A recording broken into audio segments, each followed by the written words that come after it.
بسم اللہ الرحمن الرحیم، السلام علیکم۔ تفتیش نیوز میں خوش آمدید کہتے ہیں۔ مختلف مسائل پروگرام میں آپ کے ساتھ ہوتے ہیں۔ ایک بہت اہم ایشو جو ہے نا، جیسے آپ نے دیکھا کہ اس وقت جو میٹرک کا رزلٹ کراچی بورڈ یا سندھ بورڈ جو بھی ہے، کراچی کا جو رزلٹ آیا اس میں بے تحاشا بچے اے گریڈ A1 گریڈ، حالانکہ یہ 2-3 سال سے تو پڑھائی کا کوئی رجحان نہیں ہے، مگر یہ سوال میرے ذہن میں جو ہے نا کئی دنوں سے جو ہے نا دائر جگہ بنایا ہوا تھا کہ آخر اتنے بہت سارے بچے، میں بھی کسی اسکول میں ایز اے رائٹنگ ٹیچر وغیرہ یا کوئی چھوٹی موٹی کنورس کلاس لیتا رہا ہوں، اور میں بچوں کے جو ہے نا اس سے بخوبی واقف ہوں کہ بچے کی قابلیت کیا ہے۔ بچیاں پھر بھی تھوڑی قابل ہے، مگر اس وقت موجود ہیں۔ ایک پرائیویٹ اسکول ایسوسیشن ہے، پرائیویٹ اسکول آرگنائزیشن جو ہے نا، یہاں پہ ان کے عہدیدار پیس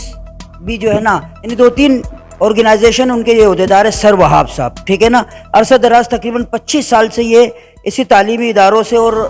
تعلیم کے فروغ کے لیے یہ کوشاں ہیں۔ تو ان سے ہمارا سوال سب سے پہلے، سر السلام علیکم، اور سوال میرا یہ ہے کہ اس دفعہ جو بچے جو A1 اور A0 گریڈ آئے ہیں تھوک کے حساب سے، تو مجھے تو تشویش ہے، آپ کیا کہنا چاہو گے اس بات؟ وعلیکم السلام۔ جیسے کہ شہنشاہ فانی صاحب آپ کو معلوم ہے کہ جب کرونا کی وبا پاکستان میں آئی تو اس کے بعد تو تعلیمی سلسلہ تقریباً رک گیا تھا، اور بہت سارے بچوں کو اس وقت بھی A اور A1 گریڈ کے دے کر پاس کیا گیا تھا، لیکن اس بار جو گریڈ آئے ہیں اس میں سے جو 9 کے بچے ہیں ان کے جو گریڈ ہے وہ تو 2021 میں ان کا ایگزام ہوا، اور اب جو جن بچوں نے میٹرک کر لیا ہے ان کا ایگزام ہوا ہے 2022 میں۔ تو میں آپ کو ایک سمپل سی مثال دیتا ہوں کہ جس طریقے سے یہ A اور A1 گریڈ آئے ہیں، یہ ٹوٹل دھاندلی ہے۔ اس کی وجہ یہ ہے کہ اب جو موجودہ دور ہے اس میں زیادہ تر بچے جو پیپر کرتے ہیں یا تو واٹس ایپ سے کرتے ہیں، یا تو ان کو سول پیپر پہنچا دیا جاتا ہے، اور یا مزے کی بات یہ ہے کہ پیپر بھی یہ اگر کہیں پر بھی سینٹر پڑے تو پیپر لینے والے جو اساتذہ ہوتے ہیں وہ چونکہ ان کے اپنے اسکول کے ہوتے ہیں، تو لازمی سی بات جب اپنے اسکول کے اساتذہ کے سامنے وہی بچے پیپر کریں گے، اور اسکول کو اپنا امیج بھی بہتر کرنا ہے، تو ہر اسکول چاہتے ہیں کہ ہمارا A اور A1 گریڈ بنے، اور اس کے لیے وہ ہر قسم کا حربہ استعمال کرتے ہیں۔ مطلب یہ ہے کہ بچوں کی یہ محنت کا نتیجہ ہرگز نہیں، بچوں کے محنت کا نتیجہ نہیں ہے، بلکہ ہوتا یہ ہے کہ ہر اسکول والا ایک فکس اماؤنٹ لیتا ہے اپنے بچوں سے، اور اس کے بعد وہ کیا کرتا ہے کہ سینٹر والوں کے ساتھ ڈیلنگ کرتا ہے، اور انہیں اس اماؤنٹ میں سے کچھ حصہ دے دیتا ہے، اور اس میں سے بھی بہت سارے پیسے اپنے جیب میں رکھ لیتے۔ اگر ایک بچے سے اسکول والے نے 3000 لیے ہیں تو وہاں آگے جا کے وہ 1000 روپے میں بارگیننگ کرتے ہیں، اور پھر ان کے لیے اسپیشل روم ہوتے ہیں، اور جہاں پر یہ بچے پیپر کرتے ہیں۔ تو میں یہ سمجھتا ہوں کہ اس بار جو بچوں کے گریڈ آ رہے ہیں تو کے حساب سے یہاں پر اس کے اندر جہاں سب سے زیادہ ملوث ہے وہ اسکول اونرز ہے، اس کے علاوہ اساتذہ ہے، اس کے علاوہ بچوں کے والدین بھی ہے، کیونکہ وہ بھی یہ چاہتے ہیں کہ میرا بچہ A1 گریڈ لے، لیکن اس چیز کو اس وقت کوئی نہیں دیکھ رہا ہے کہ اگر بچے کا A1 گریڈ آ رہا ہے تو کیا بچے کو کچھ آ بھی رہا ہے۔ ایجوکیشن کا لیول یہ ہے کہ اگر آپ کسی بچے سے اس وقت کوئی اپلیکیشن لکھوا لے، کوئی لیٹر لکھوا لے، یا کوئی بھی اس طرح کے سوالات کر لے، تو میں آپ کو یقین سے کہہ سکتا ہوں کہ 95% بچے جو ہوں گے وہ آپ کو جوابات نہیں دے پائیں گے۔ میرا یہ مقصد ہے۔ اگر یہ مثال پہلے تو ہمیں مقصد ہے کہ چلو وہ انٹر وغیرہ میں پھر بھی کچھ پڑھ لیتے تھے، اب مقصد یہ ہے کہ آگے جو انٹر میں اگر اس جعلی گریڈ جس کو میں کہوں گا، جعلی گریڈز کے بنا پر اگر ان کو اچھے کالجز میں داخلہ ملا تو پھر آگے کیا ہوگا؟ اصل میں سب سے بڑا المیہ یہ ہے کہ یہ ایپٹیٹیوڈ ٹیسٹ ہوگا کالج کی طرف۔ نہیں، اب مسئلہ سارا یہ آ رہا ہے کہ یہ جو بچے جو ابھی A1 گریڈ لے کے کالج میں جا رہے ہیں، اس سال یہ ہوا ہے کہ کالجز کے اندر بھی واٹس ایپ اور سول پر جیسے پیپر حل ہوئے، تو اب بتایا کہ ایک بچہ جس نے میٹرک میں کچھ نہیں پڑھا اب کالج کے اندر وہ گیا، کالج میں بھی اس نے واٹس ایپ سے پیپر کیے، تو آگے جا کے وہ گریجویشن یا ماسٹر کیسے کرے گا؟ مجھے تو اس چیز سمجھ نہیں آ رہی۔ تو ہمارے یہاں جو اب کیپ آ رہی ہے وہ اس طرح کی ہے کہ آپ یہ سمجھو کہ بچے جو ہے تعلیمی لحاظ سے بالکل کورے ہیں، لیکن ماشاءاللہ گریڈ ان کے A اور A1 ہے۔ سر مجھے آپ یہ بتائیں، یہ یعنی آپ کی بات کا خلاصہ متن اور سینٹرل آئیڈیا یہ ہے کہ ٹوٹلی چیٹنگ چلی ہے، کہ ہر بچہ جو ہے نا A1 گریڈ آیا، اب آپ مجھے یہ بتائیے اس کا مطلب ہے کہ نقل، اس کی کوئی روک تھام کچھ ہوگا نہیں ہوگا؟ آپ قدم اٹھاؤ گے نہیں ہوگا؟ حکومت قدم اٹھائے؟ کوئی سدے بات؟ نقل کے روک تھام تو سب سے آسان ہے کہ سب سے پہلے جو ہمارا سیکنڈری بورڈ ہے اس کو ختم کر دیا جائے، اور اس کے علاوہ ضیاء الدین بورڈ کو ختم کر دیا جائے۔ یہ دونوں بورڈ اگر ختم ہو جاتے ہیں اور یہی بچے جو ہے یہ 9 اور 10 کے پیپر اپنے ہی اسکولوں میں دے، اپنے اساتذہ کے سامنے دے، اپنے اسکولوں میں دے، کیونکہ 8 کلاس تک نقل نہیں ہوتی ہے، تو جب 9 10 میں بھی نقل پھر نہیں ہوگی، اور کالج کے اندر جو ایڈمیشن لیول ہو وہ یہ رکھا جائے کہ انٹری ٹیسٹ ہو، باقاعدہ بچہ ٹیسٹ پاس کرے۔ پرائیویٹ اسکول میں 8 تک نقل نہیں ہوتی، پرائیویٹ اسکولوں میں نقل کرنے کا سوال ہی 8 تک پیدا نہیں ہوتا، نقل کا رجحان آتا ہے بورڈ کی طرف سے۔ جب بچے کا سینٹر پڑتا ہے 9 10 میں، وہاں پر کچھ بورڈ کی ملی بھگت بھی ہوتی ہے, کچھ اساتذہ کی ہوتی ہے, کچھ جہاں سینٹر پڑتا ہے وہ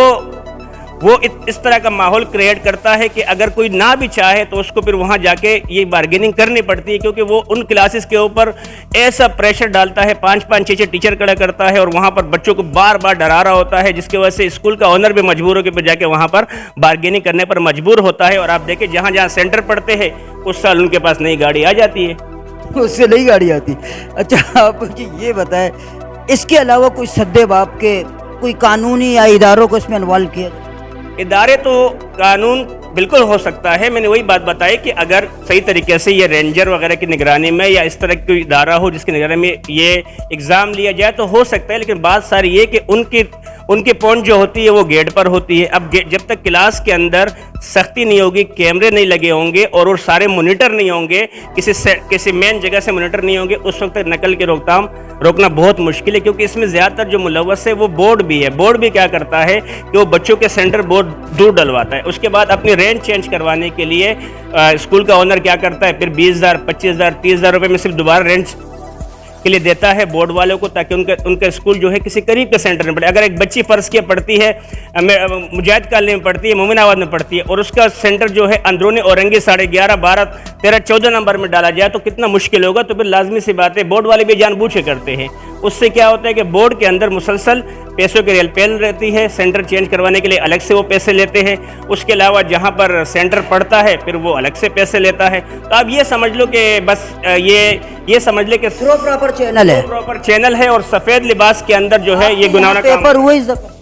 کس چیز کے بورڈ کے. میں تو اللہ کا شکر ہے کہ میرا 99 سے اسکول جو ہے وہ میرا اللہ کا شکر ہے کہ بورڈ سے الحاق ہے, لیکن میں نے ابھی تک اپنے یہاں سینٹر نہیں ڈلوایا, کیونکہ مجھے پتہ ہے کہ سینٹر ڈلواؤں گا تو ہونا یہی ہے. آپ نے اپنے بچوں کو یعنی گریڈ دلوانے کے لیے پیسے خرچ کیے؟ اللہ کا شکر ہے کہ 99 سے سینٹر ہے, تقریباً 23-24 سال ہو گئے. کوئی اسکول والے یہ نہیں بول سکتا کہ سرواب نے ہمیں کوئی نقل کروانے کے لیے 1 روپیہ دیا ہو یا کبھی کوئی روم بک کروایا ہو. اچھا, تو آپ کے بچوں کو کوئی گریڈ آیا یا نہیں؟ میں نے کیا کہا کہ یہ اے اور A1 گریڈ جو ہے اس وقت زیادہ تر واٹس ایپ اور سول سے بھی بنے ہیں نا. اب بچہ سینٹر میں گیا, وہاں جا کے اس نے سول پرچیز کیا یا موبائل اس کو الاؤڈ ہوا, اس موبائل سے اس نے کیا, تو یہاں پہ گریڈ جو بچوں کے بنے ہیں ہم اس سے مطمئن نہیں ہے. کیونکہ جتنا بھی ٹیچر اس وقت محنت کلاسز کے اندر کرتا ہے 9 لیول کے اوپر, جب وہ بچہ سینٹر میں جاتا ہے تو ذہین سے ذہین بچہ جو اسکول میں ٹاپر ہوتا ہے وہ بھی محنت نہیں کرتا, اور اس کے بعد اگلے پیپر میں وہ بھی اپنے ساتھ مواد لے کے جاتا ہے یا بارگیننگ کرتا ہے. وہ شکر ہے. دیکھیے بالکل یعنی کھلی جیسی صاف ستھری باتیں جو کہ سر وہاب نے یہاں پہ کہا کہ اب پہلے تو کوئی چلو میٹرک والے جو ہے نا بچے ہمیں ایسے پڑھاتے تھے, اب شاید انٹر والے بھی ایسے ہی, یعنی میں وہ سلینگ لینگویج استعمال نہیں کرنا چاہتا. تو برائے مہربانی کوئی ایسا ہے, آپ کو پتہ ہے کہ جاپان کے اوپر جب حملہ ہوا وہ سرنڈر ہونے کے باوجود میں بولے سب صحیح ہے مگر ہم تعلیمی نظام اپنا خود کریں گے. تو وہ تعلیمی نظام وہ زمین سے لے کے آج آسمان پہ جو ہے نا اپنے تمام جو بھی امور وہ انجام دے رہے, اور ہمارا ملک ہے نہ بجلی نہ پانی نہ گیس, ہم تو چاند پر ہیں. تو اب یہ چھوٹے سے جو ہماری یہ نسل ہے برائے مہربانی ان کو تھوڑا بچایا جائے. ہر شخص, میں نے جتنے دیکھے کہ بھائی وہ بچے وہ کہہ رہے بھائی ہم نقل کر لیں گے, تو برائے مہربانی کیا کوئی ایسا اللہ تعالیٰ کا کوئی برگزیدہ بندہ, کوئی اللہ کا ولی کوئی ایسا ہے کہ اس کے اوپر دھیان دے. اور یہ ایک چھوٹا سا تو پرائیویٹ اسکول ہے, پرائیویٹ اسکول سے چلو گورنمنٹ کے اوپر بوجھ نہیں بلکہ ان کے ظاہر رجسٹریشن کے پیسے اور پتہ نہیں کس کس چیز کے پیسے جاتے ہوں گے. تو کیا کوئی ایسے شخص ہے جو کہ ڈرگ سے بھی زیادہ جو ہے نا بری وبا پھیلتی جا رہی ہے اس کو روکے, اور ہمارے بچوں کا جو مستقبل ہے اس کو اچھے ہاتھوں میں دے, اور صحیح جگہ پہ جو ہے نا ہمارے بچے پڑھ کے جائز گریڈ بھلے وہ D گریڈ ہو, C گریڈ ہو یا B گریڈ جو بھی ہو, تاکہ وہ کچھ پڑھ سکے, پڑھا سکے, یا ملک کی جو ہے نا آگے تعمیر و ترقی میں کوئی کردار ادا کر سکے. اس پروگرام میں ہمارے ساتھ رہے گا تفتیش نیوز شہنشاہ.